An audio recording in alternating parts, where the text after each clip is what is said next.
इंशाअल्लाह अज़ीज़ मोहतरम जनाब अलहाज हाफिज मोहम्मद इकबाल खान खाकवानी साहब सूरतुर रहमान की इंशाअल्लाह तिलावत फरमाएंगे। उससे कबल कारी हाफिज मुमताज साहब ख़त्म शुरू करेंगे। मोहतरम जनाब हाफिज मोहम्मद मुमताज साहब ख़त्म शरीफ पढ़ेंगे और इंशाअल्लाह अज़ीज़ अलहाज हाफिज मोहम्मद इकबाल खान खाकवानी साहब सूरतुर रहमान की तिलावत भी फरमाएंगे और इंशाअल्लाह खुसूसी दुआ भी फरमाएंगे इंशाअल्लाह। أعوذ بالله من الشيطان الرجيم بسم الله الرحمن الرحيم لا يستوي أصحاب النار وأصحاب الجنة أصحاب الجنة هم الفائزون لو أنزلنا هذا القرآن على جبل لرأيته خاشعا متصدعا من خشية الله وتلك الأمثال نضربها للناس لعلهم يتفكرون هو الله الذي لا إله إلا هو عالم الغيب والشهادة هو الرحمن الرحيم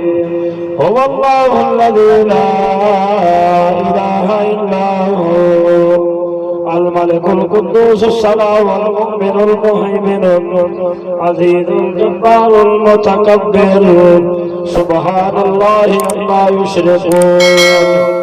هو الله الخالق البارئ المصور له الأسماء الحسنى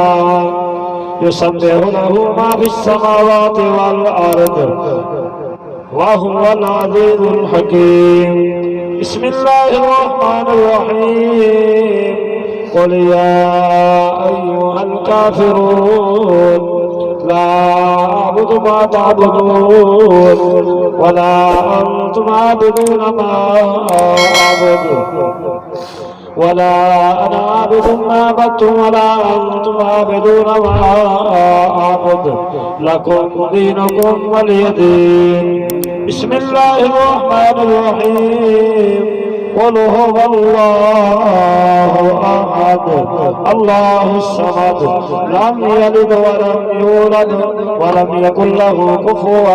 أحد بسم الله الرحمن الرحيم قل هو الله أحد الله الصمد لم يلد ولم يولد ولم يكن له كفوا أحد بسم الله الرحمن الرحيم قل هو الله أحد الله الصمد لم يلد ولم يولد ولم يكن له كفوا أحد بسم الله الرحمن الرحيم قل أعوذ برب الفلق من شر ما خلق ومن شر غاسق إذا وقب